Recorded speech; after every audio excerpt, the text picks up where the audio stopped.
This microfinance service adheres to the principles of Islam as a form of social responsibility. Yona Islamic Microfinance is the Islamic microfinance of choice in the Gambia, trustworthy and reliable. At Yona Islamic Microfinance, we provide savings products, current accounts, financing products in conformity with Islam. In addition, Yona Islamic Microfinance also offers local and international remittances, takaful fund, management of zakat, management of awqaf, trading and investment, and building of strategic partnerships to bring financial services to the doorstep of the poor with donor projects, madrasas, youth organizations, women groups, and farmer organizations. Make a choice with Yona Islamic Microfinance today. For more information on Yona Islamic Microfinance, call 377-2151 or 9832-151 or visit Yona head office at Tipa Garage, Bakote, or visit any Yona branch located countrywide near you.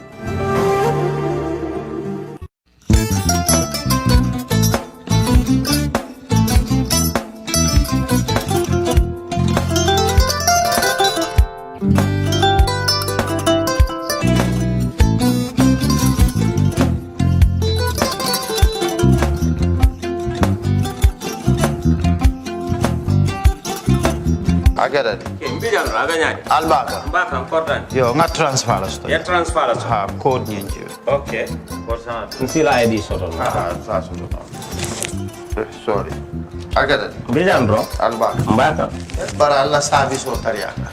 Mbare. Mo ki janna nun kunu bara tariya.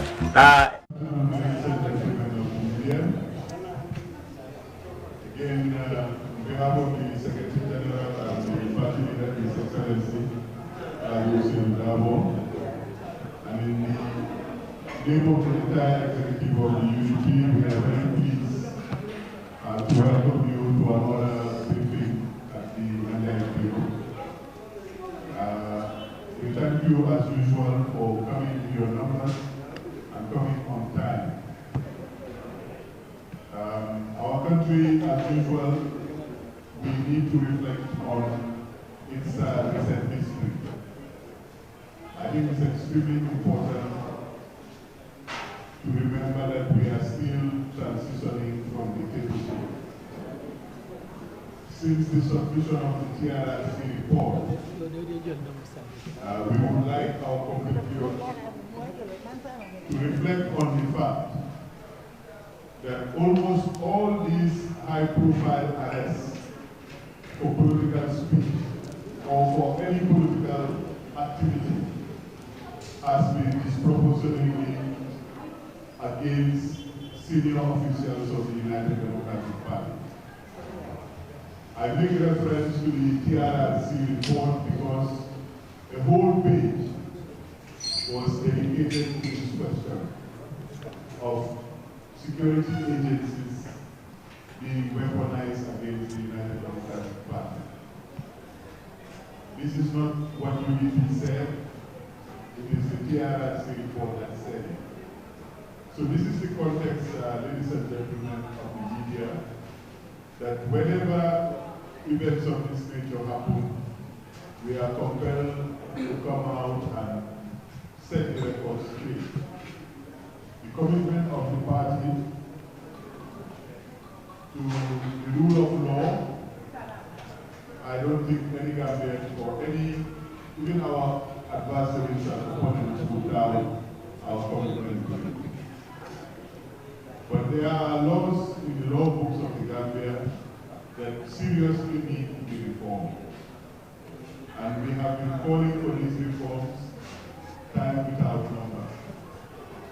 So it is in this context that we would urge our compatriots, our rivals in the political frame, the National Human Rights Commission, the Inter-Party Committee, all the stakeholders, our development partners, to look at law reform as a way to deal with our democratization process. On that note, ladies and gentlemen of the media, it is my great pride and honor and privilege to invite the Secretary General and the party leader, His Excellency Simunamo, to address the media. Thank you again.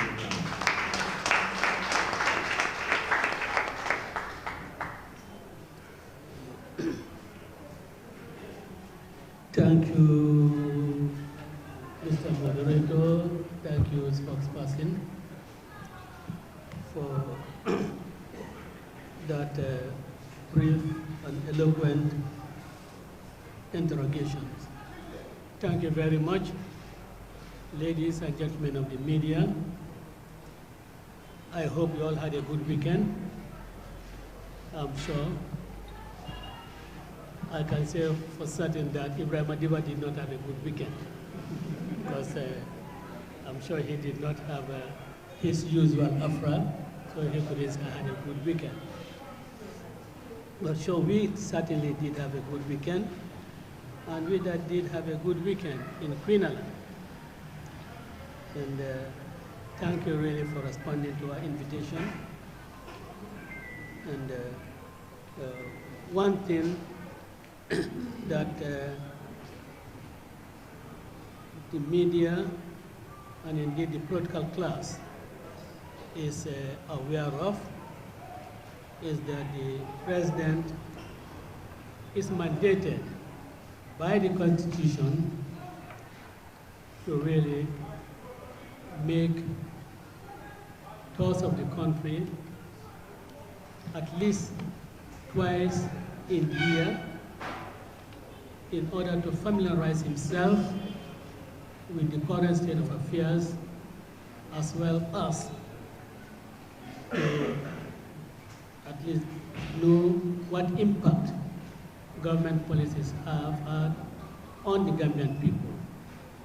Is a constitutionally mandated tour, and indeed a mandated tour that is supposed to be undertaken in order to address government policies.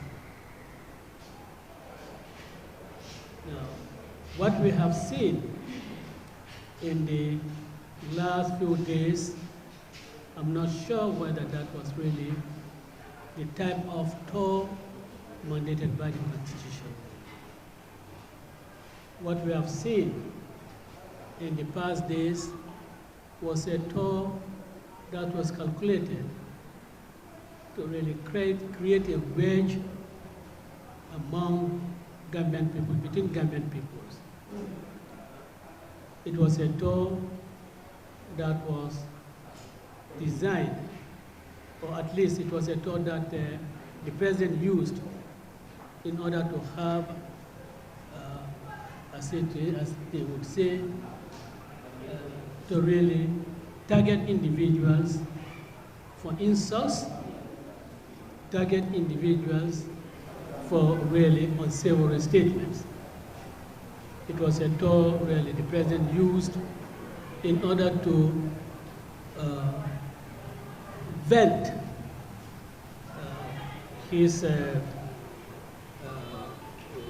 rejection of particular race, that is the Nar race. It was also a tool that the president used to demean his opponents. It was a tool also that the president used to really show how much he was in cohort with the business community. And then I think it was also a tool that the president used to really show how much he has approved corruption in this country.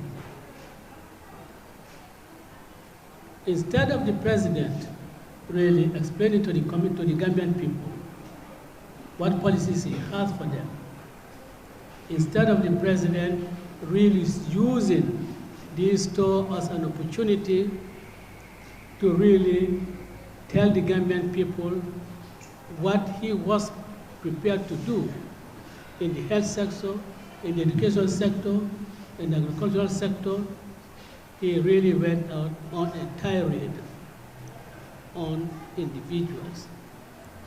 And we do not think that the Gambian taxpayers' money was really being properly used. I know the president always acts like a rabid dog.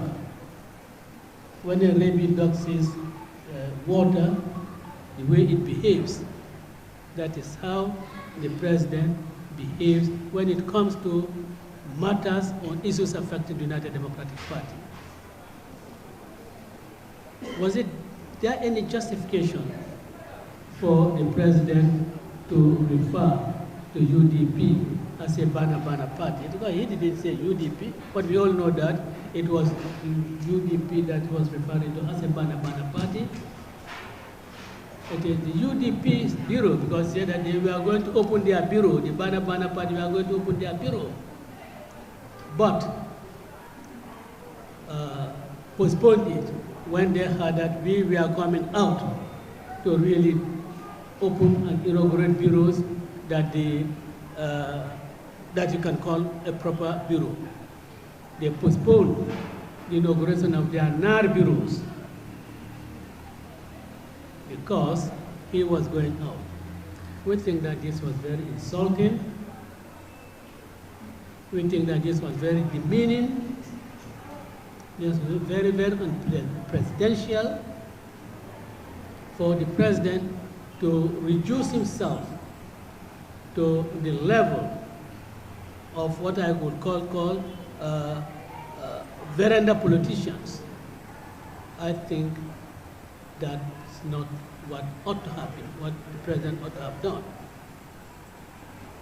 Calling the bureaus NAR bureaus, we strongly believe, in fact, we conclude that he was referring to the bureaus that he thinks Talib Ahmed Bensouda will subsequently inherit from we, the current leadership of the United Democratic Party. You couldn't have anything more insulting, more degrading than such a statement from the president of a country who should be addressing the everyday problems of the Gambian people. But rather, he is so obsessed with the United Democratic Party. He is so obsessed with who would be the person contesting against him, and in fact, think that it is Talib Bensouda that is why he says, Birol Bela Lankabuko, Narol Bela Bana Jedo, Abela Bana Narol Lebu. And Naro, Abela Bana Narol Lebu, there's only one Nar we see in the United Democratic Party leadership. Only one Nar, and that Nar is Ahmed Talib Bensouda. Should the president go that low? Should the president really reduce himself to the level of a veranda boy, to the extent of really categorizing our bureaus as NAR bureaus, and then also saying that it will be the NAR that will take it over? That, we believe, is really is really creating a wedge between Gambians. It is the sort of statement that you would hear from leaders that are divisive, leaders that do not have any intention of creating a unified society. It is the sort of statement that you will find from people who are really laying the ground, preparing the ground for division among the Gambian people. It was not only that statement that we find unpresidential, but it was also asking his supporters that if anything, if anyone should insult them, they should be prepared to fight. And of course, al yekele al taturon te dam mambulu al si keloke mbal koma. Well, I want to say, gentlemen of the press, that such a statement is really inciting. Telling supporters to fight is inciting. And we do not expect the President of the Republic of the Gambia to really make statements that are incendiary, statements that really urge sections of the community of the Gambian society to really become violent. He is encouraging violence. And one thing I know is that the United Democratic Party will not encourage violence, but the United Democratic Party will be prepared to use violence to meet violence. We are not compromising on that. We will use violence to meet violence. If you come to us with violence, we will meet you with violence. That we certainly will not sit down and allow anyone who believes that he has the backing of the government of the Gambia to meet violence to us, and we sit down passively and not meet that violence with violence. That is not a threat. I want to tell you, Mr. President, that is a promise. You are asking your people to use violence against us. We will use violence to defend ourselves. If you think you can use the security forces against us, we say we'll be prepared to meet any section of the security forces, be they police, be they soldiers, be they PIU, citizens of this country. If you want to use them against us, weaponize them against us, we will certainly stand up against them to protect our rights, that nobody will really reduce us to people who do not have rights in this country. We are prepared to die for it, and we are prepared to go to jail for it. We want to make sure that this country is governed by the laws, but if anyone also wants to really misuse the laws by giving improper orders, we will not obey any order that is improper. And we want to tell you, Mr. President, that we will not be intimidated. The arrest of Mr. Diba is not going to intimidate us. In fact, the arrest of Mr. Diba has really made us be better resolved and to be better determined that we will not allow the dictatorship of the past to go back, to return to this country. What we did to keep that dictator, to keep that former dictator, what we did to keep it under control, we will do the same thing with your government, we will do the same thing with you, Adama Barrow.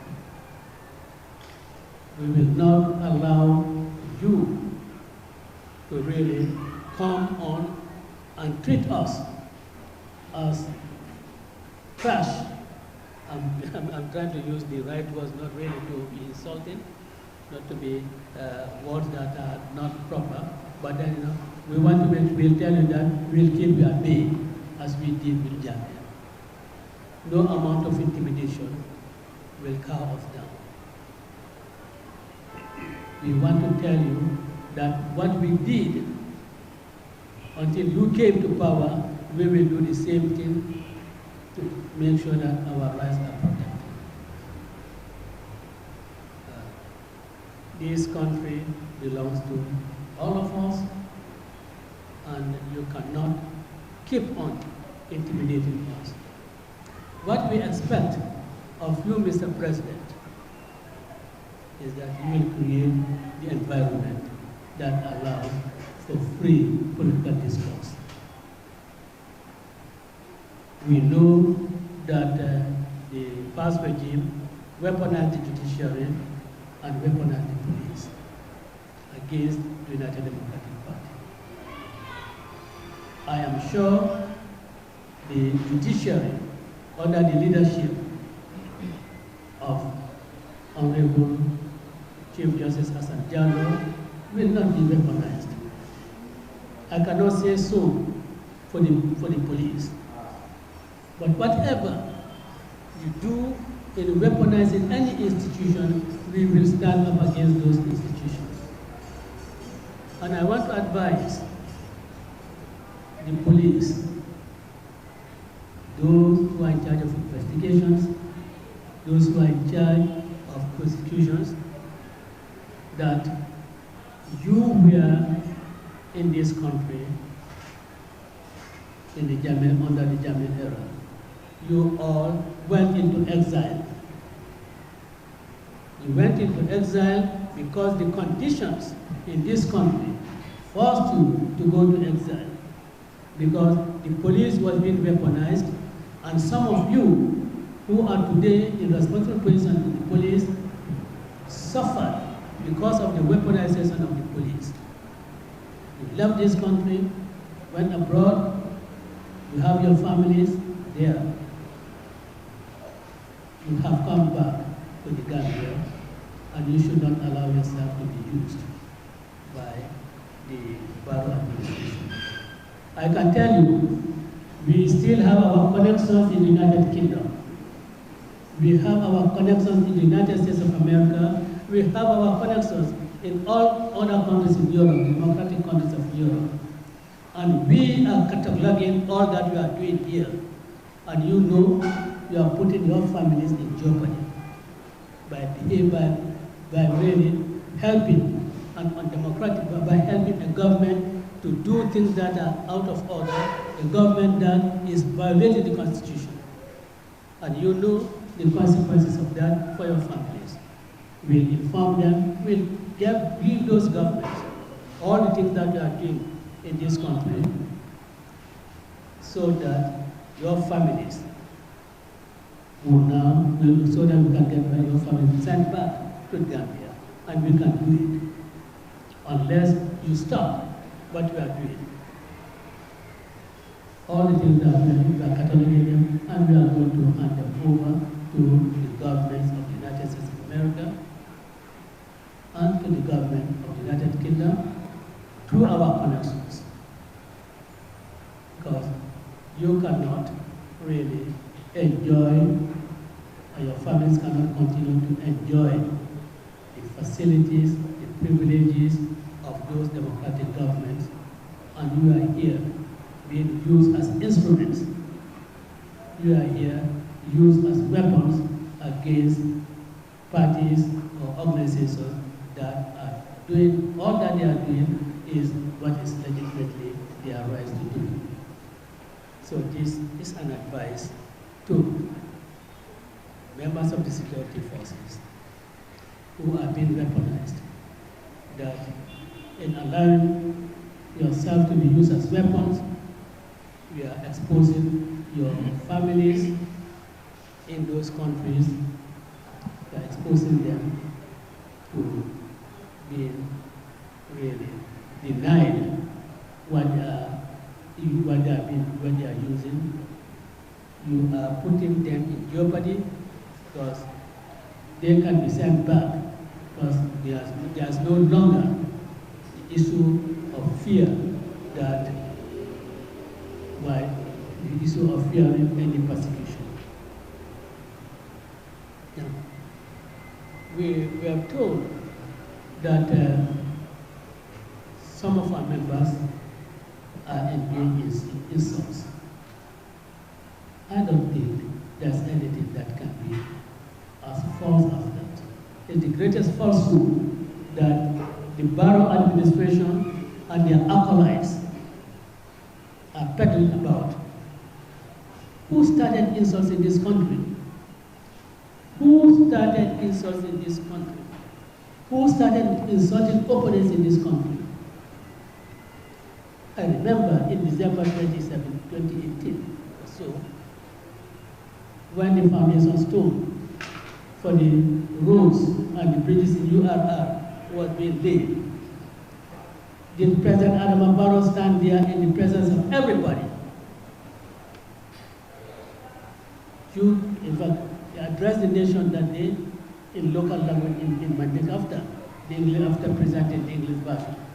He said, Nimmo ko atalu mana patiodu wa mutonyaleti. But nimme ko atalu modi wa muliyale. Who said so? He really started insults. And everybody knew that was an apparent reference to me. You can say you own the United Democratic Party, but if you say you own the people, you are lying. So, people want to believe that the United Democratic Party is the party that insults. It is NPP which started it. Adama Barrow started it. He laid the ground. He laid the ground rules. Did we see a nominated member of parliament at I-22 address Gambian people, an event that was covered by GRTS? Didn't we hear her say, "Hello, Keba Jahilo"? What can be more insulting than that? Keba Jahilo, you don't think that is seditious? You don't think so? But if you say, Imam Felno, say that is seditious. They were there, they clapped for only Honorable Ahmad Ba took objection to that, what we saw in the video. Only Honorable Ahmad Ba took objection to it. Adama Barrow clapped his hand, he laughed and raised his feet up. We saw that. Keba Jahilo is nothing that would create disharmony, disunity, and disaffection in the community. Imam Fellow, that could. As far as I know, Imam Fellow, that in English, I think it means ignorance. Ignorance. So, if one goes on a national tour, and that tour is supposed to be used to familiarize yourself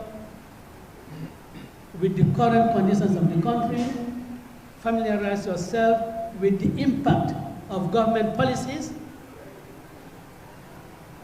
if you reduce that to, say, this and narcotic, you reduce that to caricaturing people that they have lost their network, caricaturing people. Certainly, someone who is ignorant of the import of Section 222(15), only people who are ignorant of that would certainly do this sort of things. And certainly, if anyone does anything outside Section 222(15) of the Constitution, you can be rightly say that he doesn't know it. He's ignorant of it. A man running. Yeah?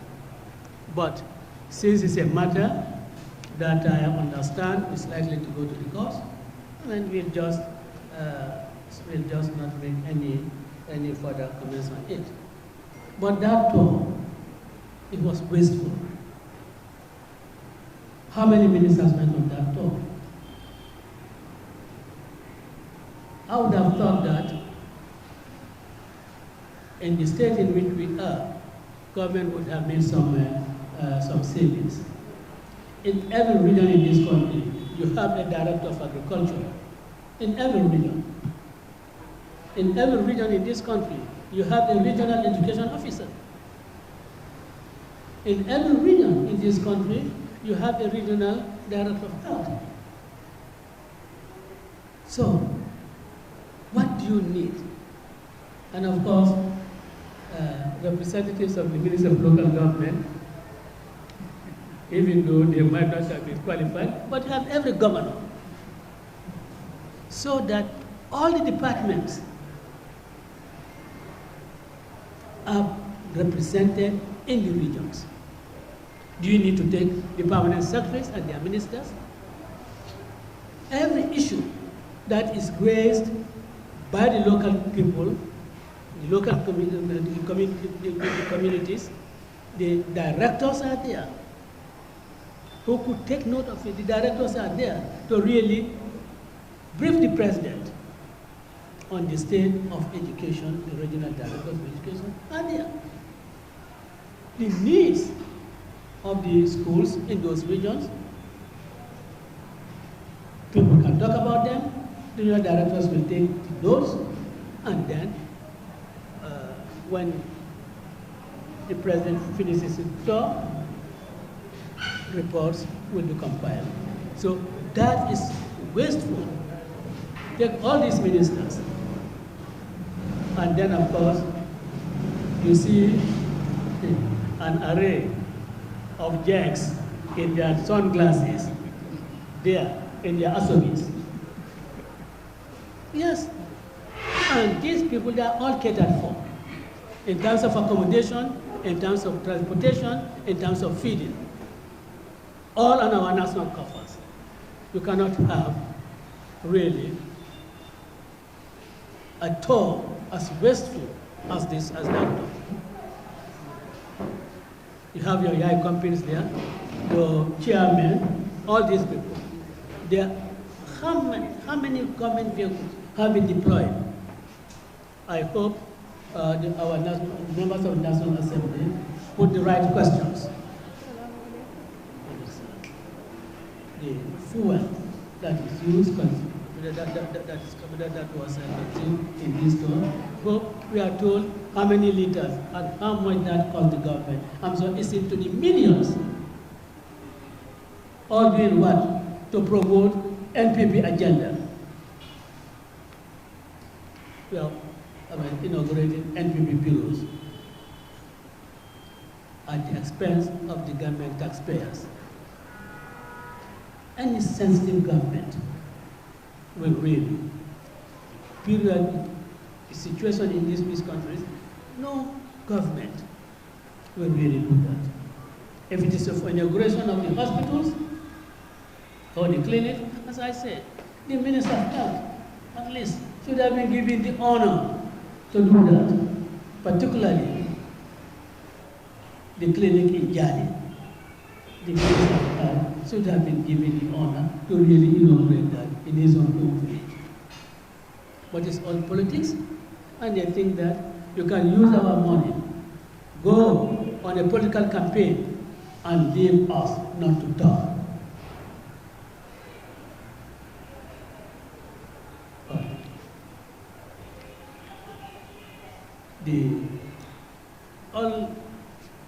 That's not the only thing that we think this government has been found wanting in. I do not remember when President Adama Barrow has talked about corruption, even in the State of the Nation address. If it mentions it, it will just be 2 lines. Gentlemen of the press, since when did Minister Abasanyan leave office? Since when did he leave office? It's almost coming to a year. The reason why he left office, he himself alluded to it. Things were not all right. Have you heard anything about Abasanyan's case since then? He said they were going to conduct investigations into allocations of land around the Kamalo area. Have you heard anything about that since then? And there was a time, the diplomatic passport issue, there were updates about it. But since Abasanyan left office, under cloudy circumstances. We have not had anything. So, we of the United Democratic Party believe that Abasanya's case, nothing is being done about it, because if it is pushed, several other people would get stained, tainted, mentioned, and they would be Abasanya's accomplices. You cannot deal with Abasanya without really dealing with those people, the sacred cows. I asked Adam Ababa to come out through your spokesperson and tell us what is happening with the Abasanyan case. What we are talking, I think Abasanyan's case was an issue of, one of them was an issue of allocation of land at Kamaru. But Mr. President, I know as a fact that the property, there's a property on South Atlantic Road, which is the official residence of the Chief Justice. I know I have visited Safely Bridges when he was occupying the house, when he was residing in the house. I know I have visited Chief Justice Ayola when he was there.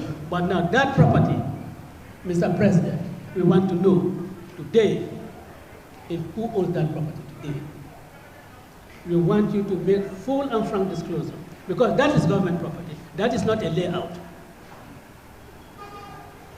And that property should be reserved as the official residence of the Chief Justice. It's a government property.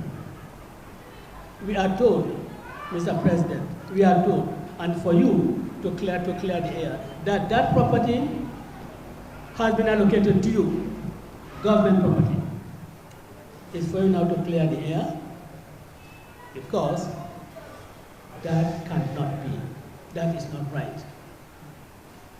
You cannot use your office, you cannot use your position to really have that property allocated to you. That is government property, meant for the official resident of the Chief Justice. But it's for you now to clear it, to clear the air. Because if you are fighting corruption, you yourself must not get involved in transactions that are questionable. You must be like Caesar's wife, above board. I asked you, Mr. President, to clear the air. And I have no evidence, but I am told that one of your friends, a businessman, is in fact in charge of the construction of the house on that property. Mr. President, these are things that you have to clear for us, because when we pounce on Jaite, permanent secretary, and the others, not that they have done, what they have done is right, what they have done is wrong. That's why they have been tried. If you really can pounce on Bamba Banja for $50,000, then government property that is alleged to have been taken by you, we have to have something clear about that. Because it's not a layout that we say you apply in the normal way for allocation to be made to you. We don't want to accuse you of having given directive to the Ministry for Lands to give that property to you. So I asked you to really clear that doubt.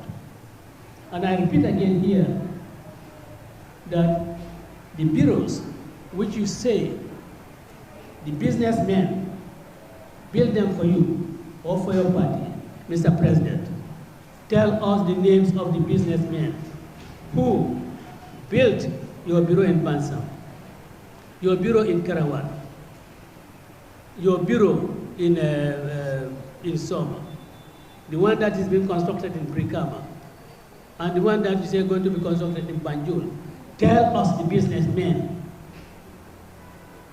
who are doing that great favor for you.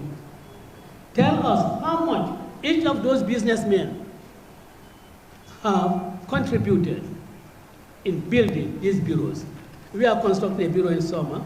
I think for the past 5-6 years, we have been constructing it. It's coming from the pockets of Ajiskainaka, Ajiyam Seka, Talib Ben Suda, Hussein Dabo, and my wives. Yaya Meten Sanya. We are the people who are contributing, putting our money together and building that bureau. And it's, by the way, I don't think you call that one as a NAR bureau, because that's a story building. But the one in Queen Island, which we inaugurated yesterday, we built it. Tell us, the business people, who contributed in building. Because we want to say that your government is being corrupted.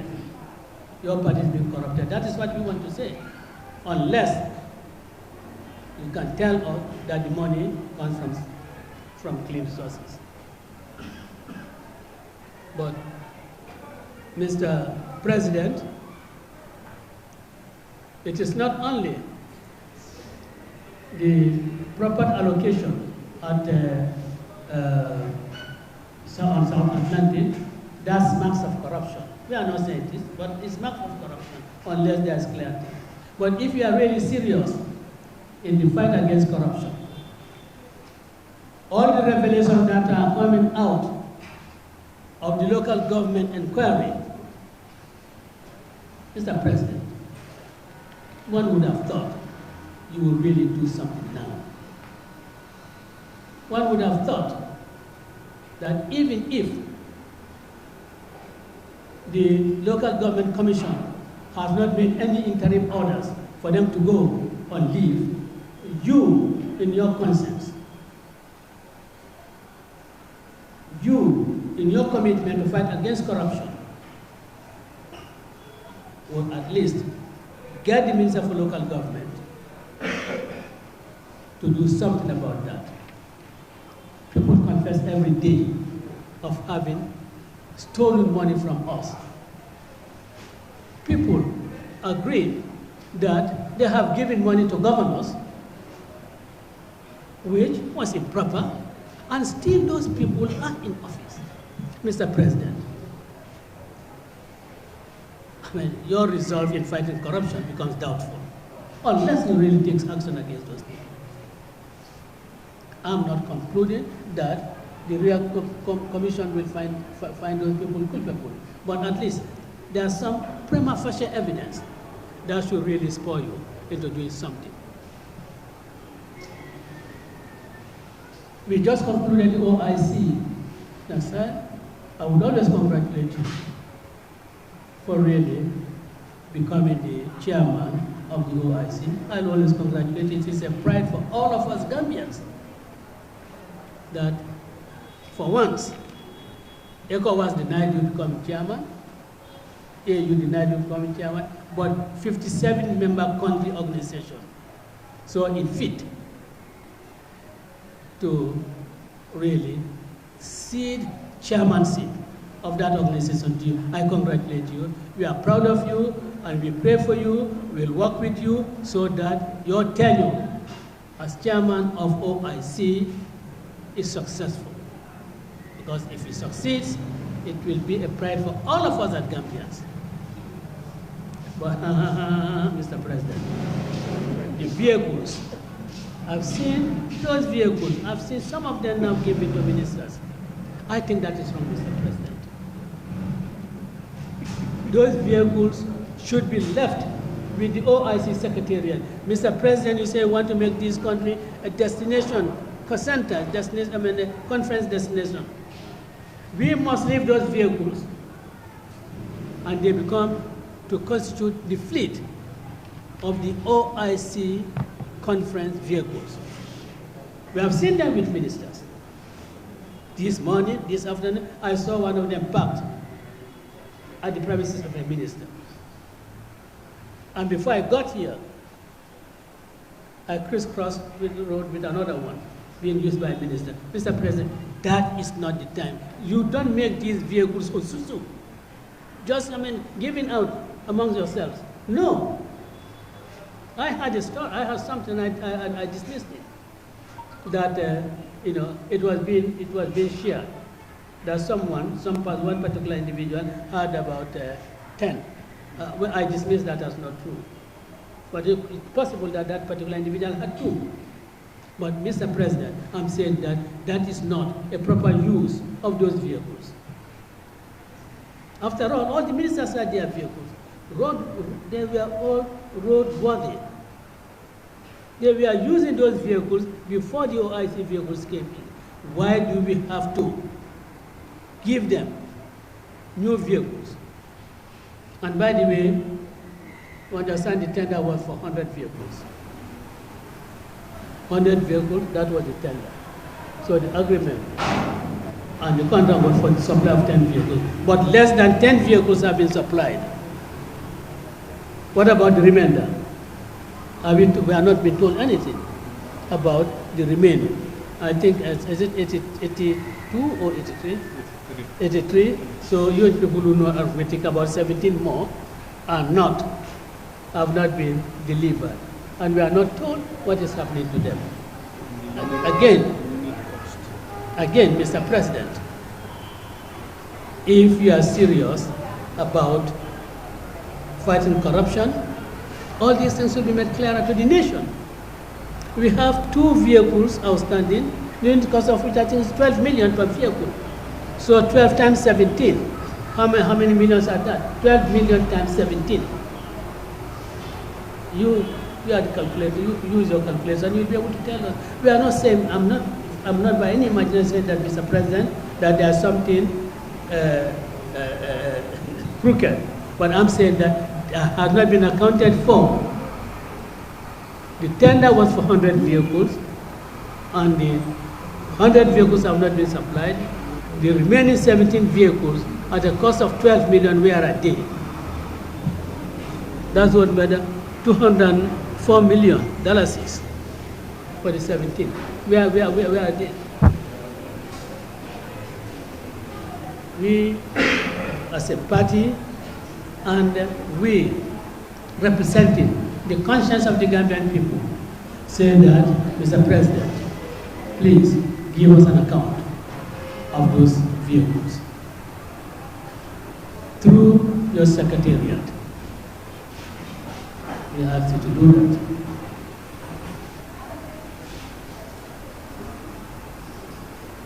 But one thing that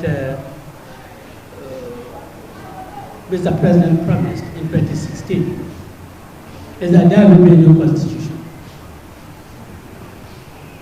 Now, it is now 8 years, and we are going to 9 years since Jammeh left this country. Since then, there has not been a new constitution for the Gambia. Since Jammeh left, the reforms that the moderator referred to have not been undertaken. Still, you have the laws of Jammeh's time. In fact, Adama Barrow brags about it. He brags about it. Mr. President, you have really betrayed the Gambian people. Because if you can brag about that,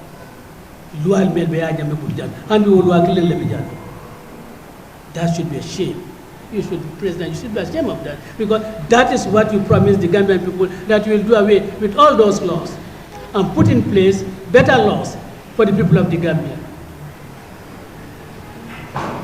You, Mr. President, promised that we'll give the good constitution. You still have not. And I marvel at the utterances of some of your defenders. Yes, the Gambian constitution does not have a provision. The current constitution does not have a provision for a two-term limit. But the ECOWAS protocol on democracy and good governance, which was adopted by the Gambia before Adama Barrow became president, stipulates a two-term limit. So those false intellectuals who tell me that he was contested, he didn't contest on NPP party, just one. So are you telling me that independent candidates who contest elections and win, they can contest as many times as they want? Is that what they are telling? Because they have not contested on the platform of a political party. What can be a convoluted argument? I do not see an argument as convoluted as that one, an argument as false as that one, an argument as dishonest as that one. We do not expect such type of argument to come from our intellectual class, that it has to be on the political platform. So you can contest as an independent, win. You can win as many as 10. You can contest as many. You can go in as many as 10 times. That is really false. But we are saying, Mr. President, bring back our constitution. We understand that your cabinet was meeting, and I hope, Mr. President, that you have not really agreed with your people to bring a constitution to us different from the constitution that the CRC presented to the cabinet, and that which was also presented to the National Assembly. Because, Mr. President, if you do, then, as they say, you are killing the constitution before it arrives in the National Assembly. Because we have said that any negotiation has to be on the floor of the National Assembly, any negotiation has to be at the committees of the National Assembly. Whatever is to be deleted, whatever is to be added, has to be at that level, not at any other level. Because if you do, the United Democratic Party is going to reject it. That we are not hiding our position on that. So if you really want a new constitution, bring that the CRC constitution, we take it to the National Assembly, and all the negotiations will be done there. Whatever we are conceding, we will consider that level. Whatever we are not conceding, we will not go at that level. But not a constitution drafted by you and brought to the National Assembly. We are not accepting it. So, gentlemen of the press, we want you to make this position of United Democratic clear and sing it every day. And we will sing it every day at every opportunity. And of course, it is only the reluctance of President Barrow for a new constitution that will make them bring something different from that of the CRC. Gentlemen of the press, wonders never end.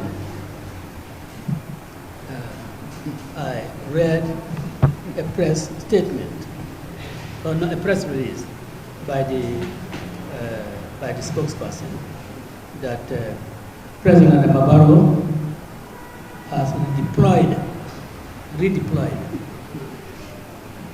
the governors to the position of permanent secretary, a deputy permanent secretary. I don't know what they redeployed to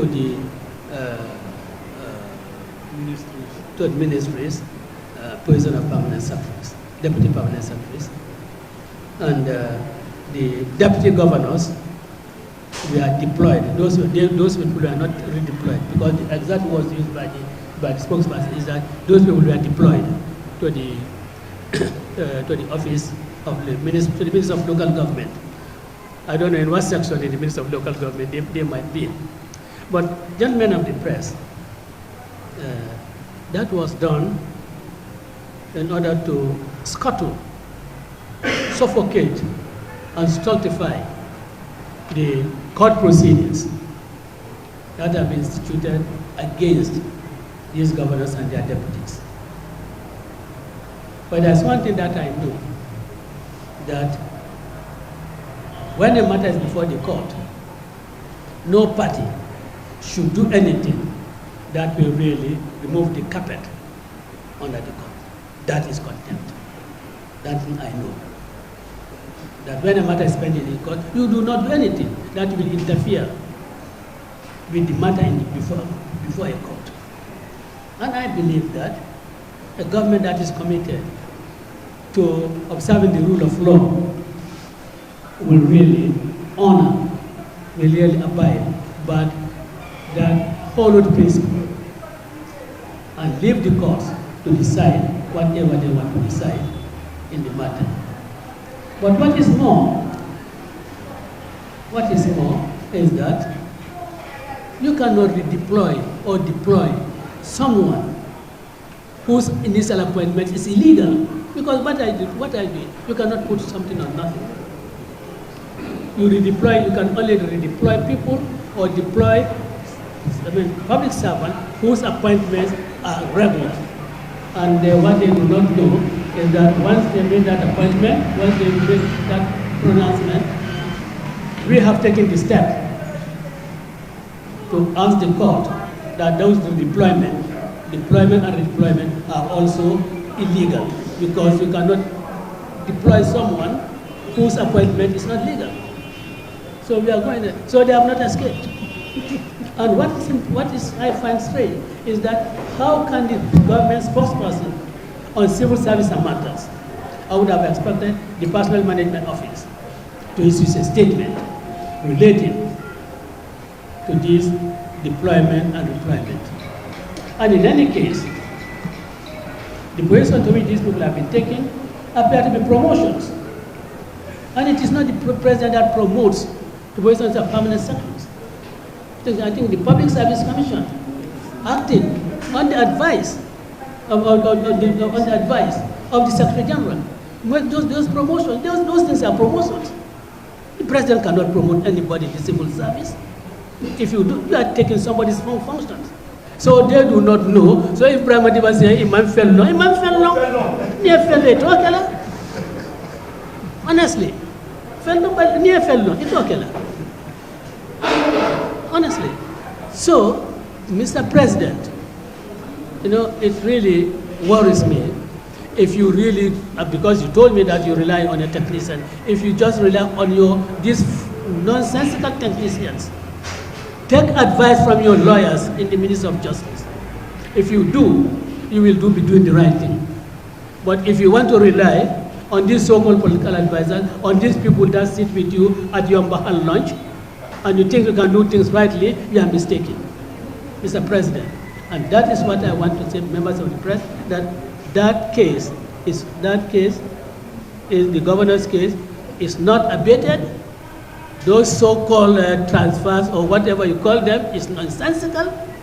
We are going to make sure that we set all those things aside and that you cannot interfere with court proceedings. And I'm minded, in fact, to bring contempt proceedings against those people who are behaving this way. But I want to thank you all for responding to our invitation to this press conference or press briefing, and we in fact more of the tour and this governance was just incidental. And but one thing I want to reiterate is that there is no amount of arrests, there is no number of arrests, there is no number of detention that is going to intimidate us. We will make sure that all that the Gambian people want, we achieve it. We are working together with the Gambian people. Whatever we do resonates well with the Gambian people, and we will ensure that 2026, the people of the Gambia will have a government that they deserve, a government that really responds to their aspirations. I thank you very much.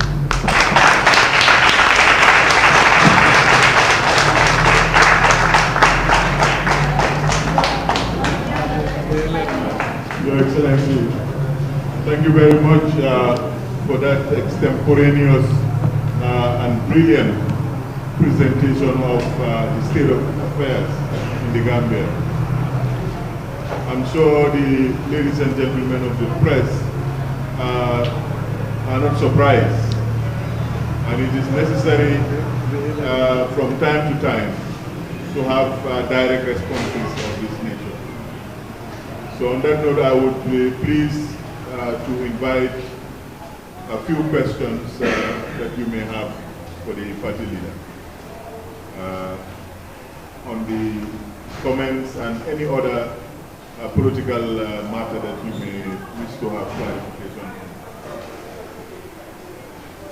Yes. Please identify your media house and yourself before asking the question. My question is in connection with Mr. Dibat Harris, the subsequent events. I want to ask Honorable Governor as a constitutional lawyer, do you think what Dibat says among the signatures? Well, my response is since I'm not sure whether it's going to court, I don't want to preempt whatever the court are going to decide on it. But certainly, I, as an Attorney General, will not give my consent to the prosecution of a person for the statement that are alleged to have been made by Mr. Diba. And more so, there is currently a criminal offences bill in the National Assembly. And that bill, in that bill, sedition is excluded because in the whole world, in the democratic world, sedition is considered as being unconstitutional, that it cannot guard people. So you do not have it in the law that you are not promulgating, a new law that you are not promulgating, but you want to prosecute people for it. It's a contradiction, really a contradiction. Okay. Also, we have seen that UDP is challenging some decisions that the government, particularly with regard to the appointment of the governors, we have just together. And we have seen that they have deployed to the minister, some of the appointed as UPS, the deputy governors have been redeployed to the Ministry of Finance. Is UDP still going to continue with the case? And I think, is UDP going to challenge some decisions that the government continue to make? Well, I've just said that certainly, this issue of redeployment and so forth, I mean, it's sensible. Now, we are going to amend. We are going to include it in our case. We are going to include it. Yeah, this redeployment. In fact, I saw one of the lawyers. I said, well, you think, or at least some people think that this is the end of the matter. No, we are going to challenge that. Because one, you can only redeploy someone who has been properly appointed in the public service. So these people who said they have not been properly appointed in the public service, how can you redeploy them? You cannot. If your initial appointment is unlawful, is illegal, how can you be redeployed? It's not your redeployment, it's not making your appointment, your other appointment proper. It's not making it proper. And whether we are going to continue, well, if we believe that decisions of government are contrary to law and they are justiciable, we'll go to court.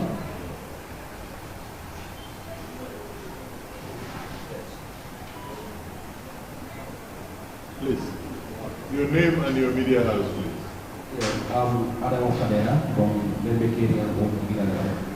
I would like to ask in the local language. Honorable Dabo, Yebla, Fulafra Kanyano, Kolasaki, and Kawola. La Polo Metiwal, Governor La Pana. Bidding allocation, alias Sapakot, we told me the Samba ministry.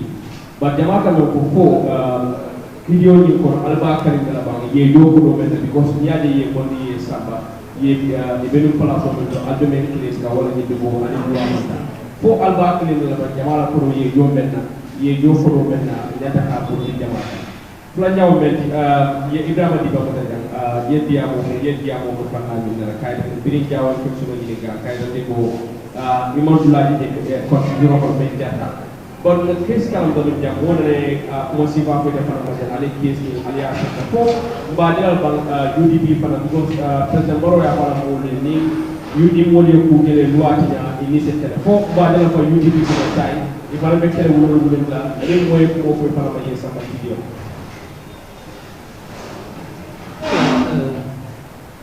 governor la ko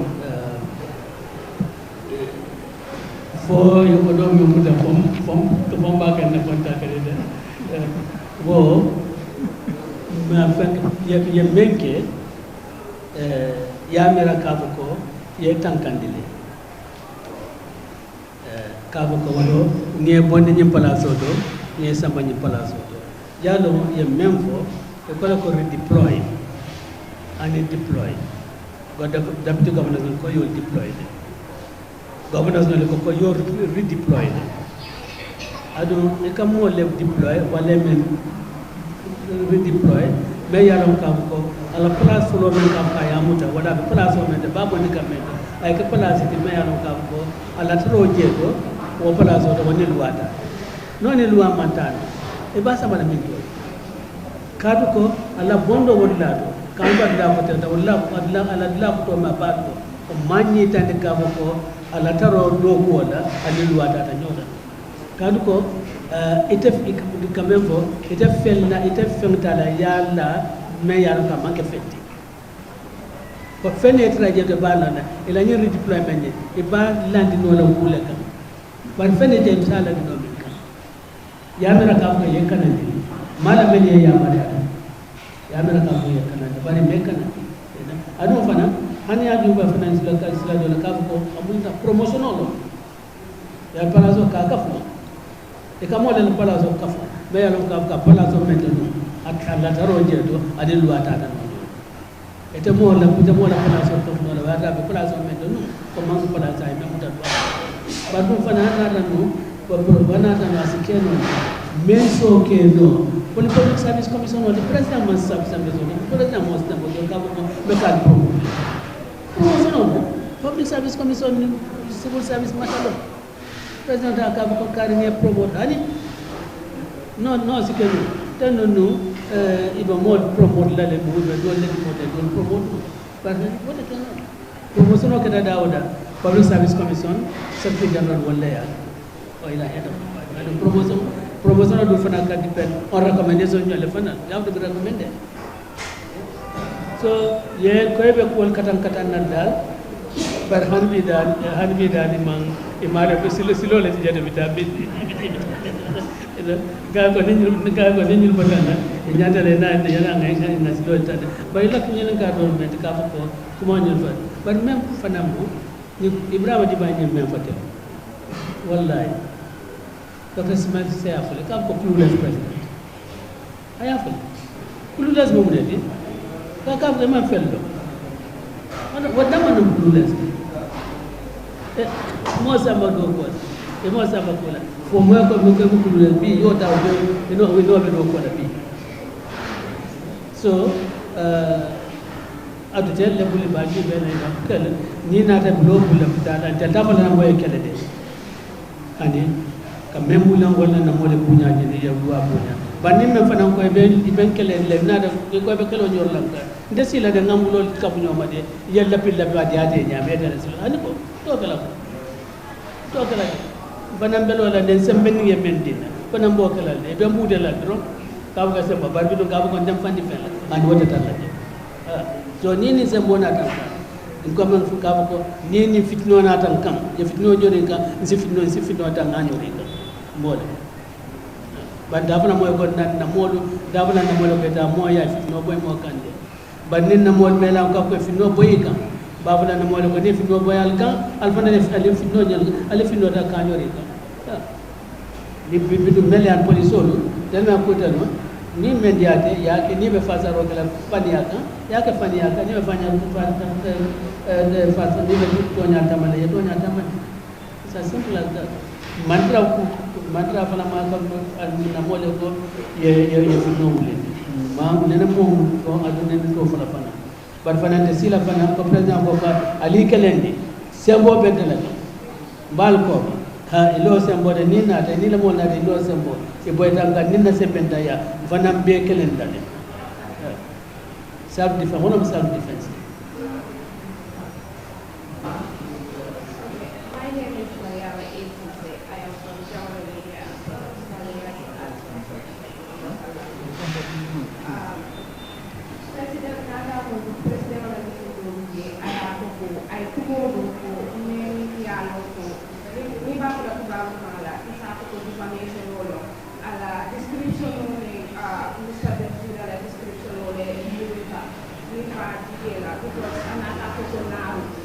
UDP pada kala lepas aja kok nyumpul kok minat aja presiden Pangalu ka nyumpul macam apa kok UDP pada kala lepas nyumpul meyakina anyo kala jawab ini kadung ni presiden Pangalu dua sampai semua malam tapi kok UDP pada kala tano lepas nyembah kala nyumpul dan mula akan ada jinak dulu.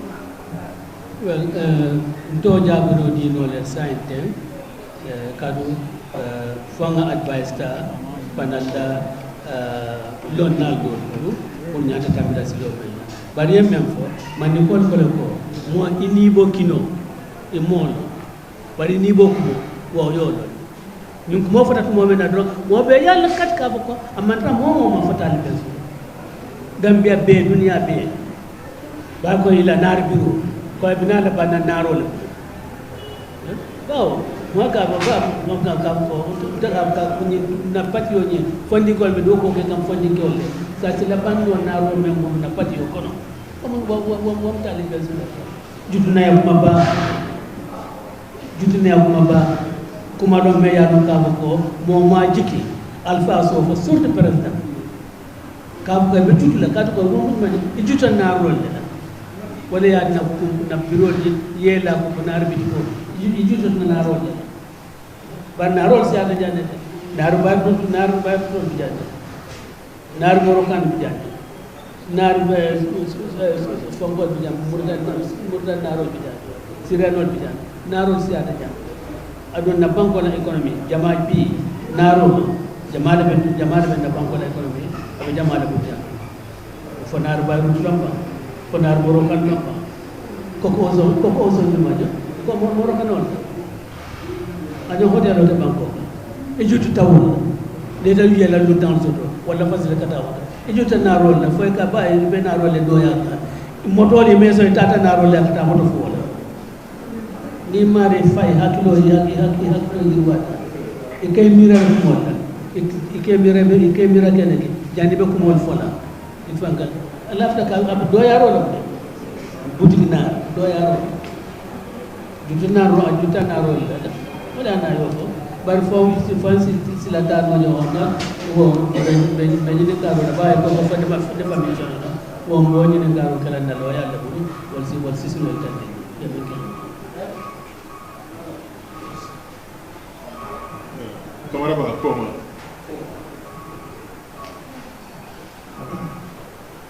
my name is Yahya Jao from the West Coast Radio. Mr. Dabo has mentioned earlier that the UDP is committed, to upholding the principles of democracy and the rule of law. And also reaffirm the party's commitment, to defend itself against any form of violations perpetrated by the Adam Barrow government.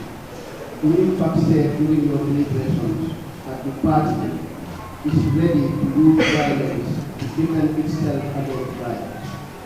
My question is, do you think resorting to violent means at any point in time is the best way to solve the problem that we have mentioned earlier, considering the importance of peace and stability in the country, and also considering that the UDP is being regarded as a political party that upholds the rules of law and democratic principles? Thank you.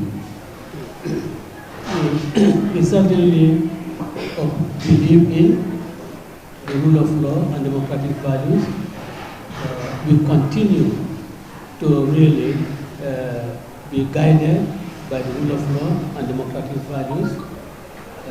We certainly will not engage in anything that is unlawful, anything that is undemocratic, but we will also not allow ourselves to be physically assaulted by anybody and we fold our arms. We will not do that. We have a right to self-defense. That is a principle of law. Self-defense is recognized by law. And any democratic state we are going to, the rule of self-defense is permitted by law. We expect a government to encourage adherence to law. We do not expect the president of the country to really incite people to violence. And that is why we say, if, because of the incitement of the president, the NPP people come to us, bring violence to us, we will meet them with violence. We cannot just sit down there and let them do whatever they want to do. Assault us physically, and probably because of assault us physically, they could even maim us, could even kill us, cause of injury. We will not allow that. We will exercise our right to self-defense. That we definitely will do. In Jammeh's time, I said so. I said to Jammeh that your July 22nd movement people are trying to assault us, they're trying to intimidate us, but if they assault us, we will defend ourselves. And that is a principle that and we'll never get out from them. But we are not going to encourage our people to really assault anybody. We will not encourage our people to attack anybody. We will not do that. Yes, Kamara Bako, it will be the last question.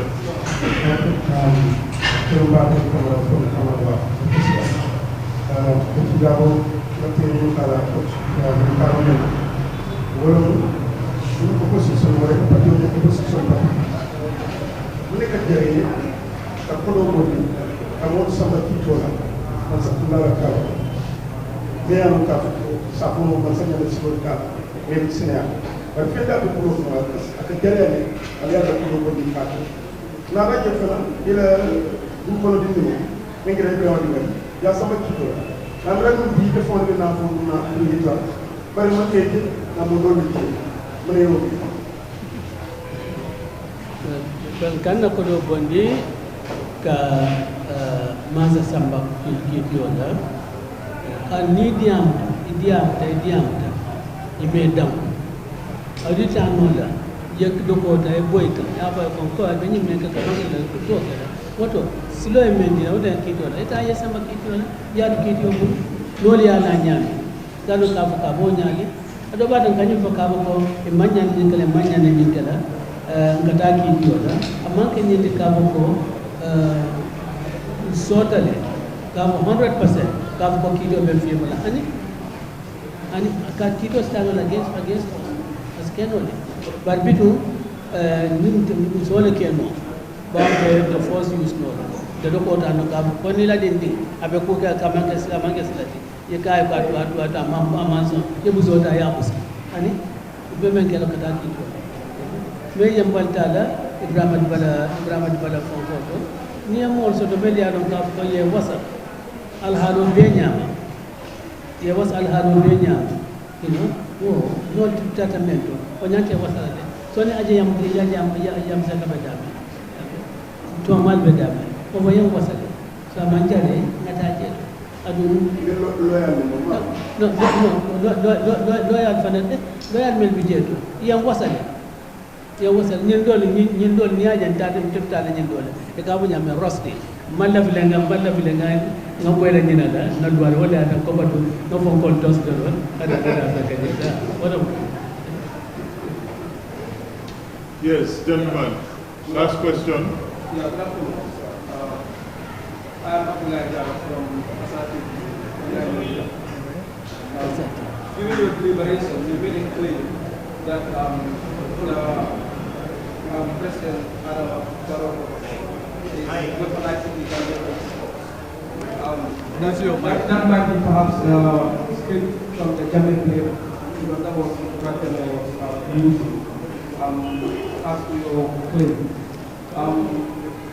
replacing the police force under the rules of democracy, is it safe to say that the Gambia is sliding away from democracy and adopting democratic government?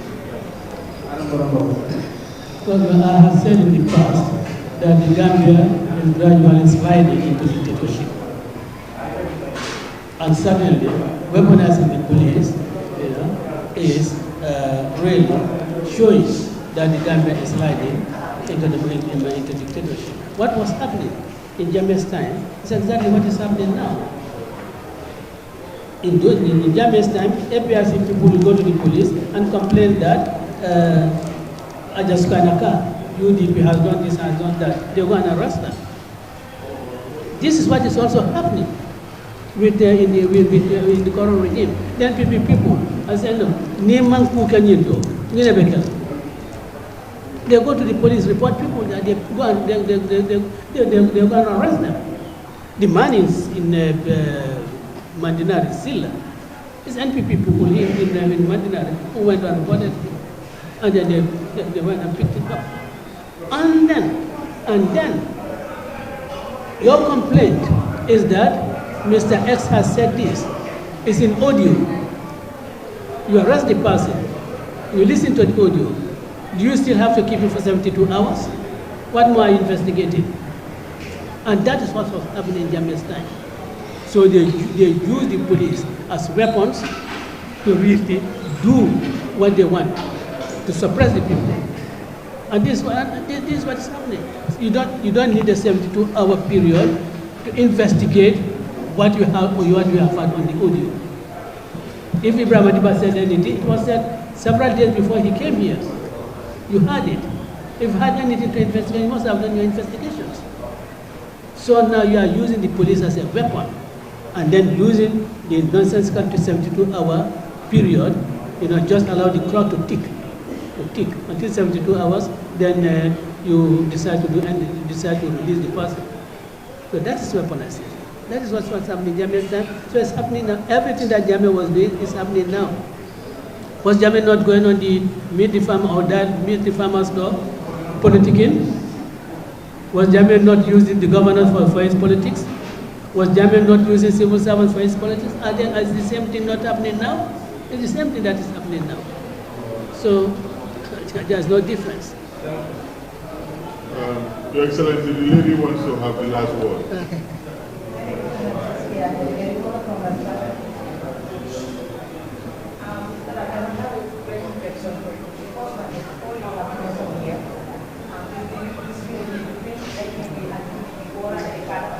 Sorry.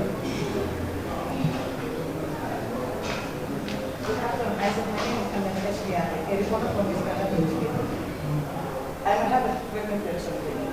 Because of all you have mentioned here, it's because of the disunity between NPP and UDP. In what way does the UDP plan address disunity and unity between NPP and UDP? And my second question is, what was the real cost of the deputy immediate election?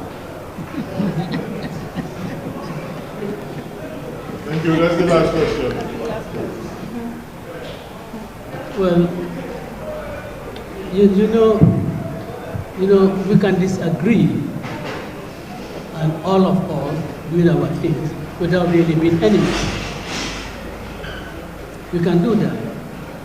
You see, some years ago, when NPP was trying to get APRC, Dusanu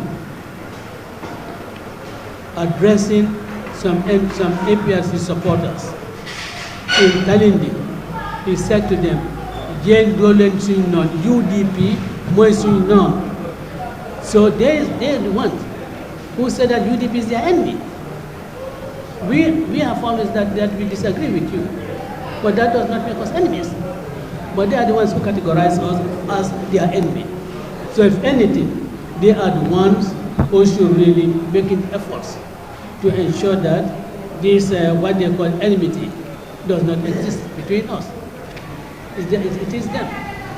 And indeed, as I always said, President Adama Barrow has been the one who has been elected, rightly or wrongly, to lead the affairs of this country. So the burden on him to make sure that people live harmoniously, the burden is on him. Because if you go to a platform and say, civil servants, I will dismiss you, you go on begging, a leader of the country, what do you expect us to do? You know, we will really ask people to go out and vote against him. And when we go out to say people should vote against him, they say, well, these are our enemies. So enmity or so, if anything, they are the ones who consider us as their enemies. We consider them as our opponents or rivals, not enemies at all. You know? Now, what was the cause of the rift between father and son? I'm not sure whether there was even father and son relationship. Yeah? I'm not sure. Yeah? If there was anything about father-son, then someone projected himself as son so that he can get from the government people what he wanted. I think that's all.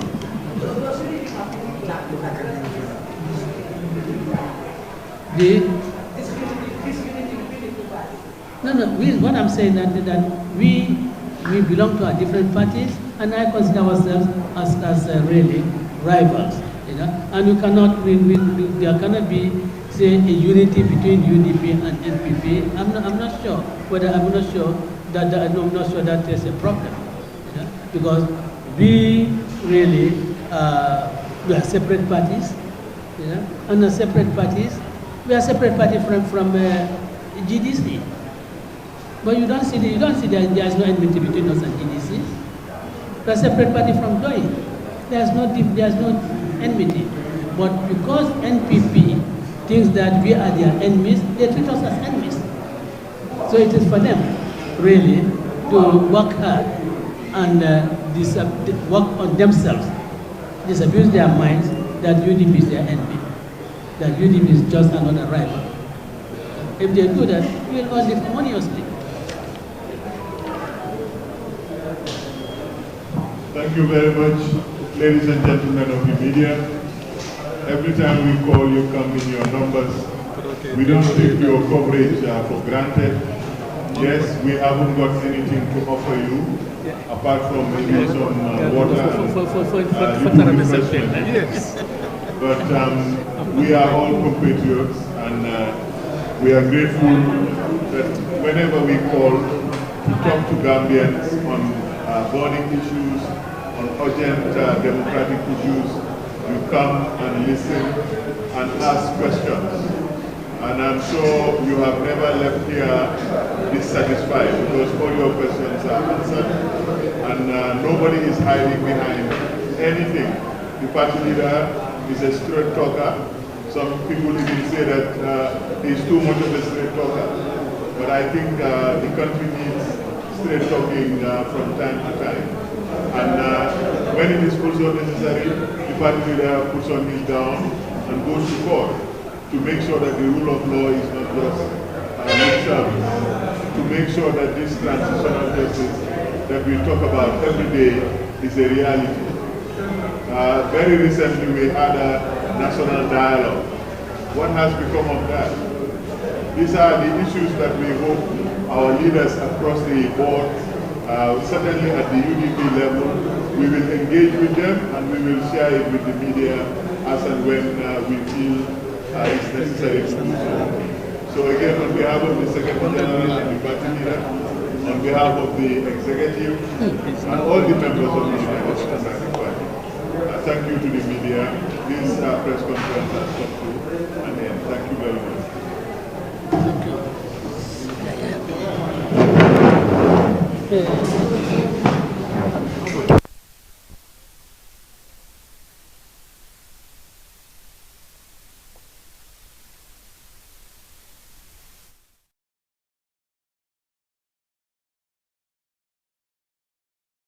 bari si kodo kino kato ni fo bolong blabe to 56 branches mo la sota Gambia jam ha Gambia kono ani Gambia bantala bankol nka kodo kiya bele kodo sifa fo falindiro fo nyaadi lafta même na kodi to poto nin kodi maraw jannom number 1 di nyonta andum fana nata anoda enterprise sotale wala nyindi ko domorol fana kol fana be firale le dadi ma ni domorol ni fana be teata Gambia dawda yalo ngam fa kendol sotale je wo moyo diat apelenta ni wo ka ni lafta nyelen kendol e binaji yalo bu kanila ko la baraka ba yalo ndel chosano lo abaraka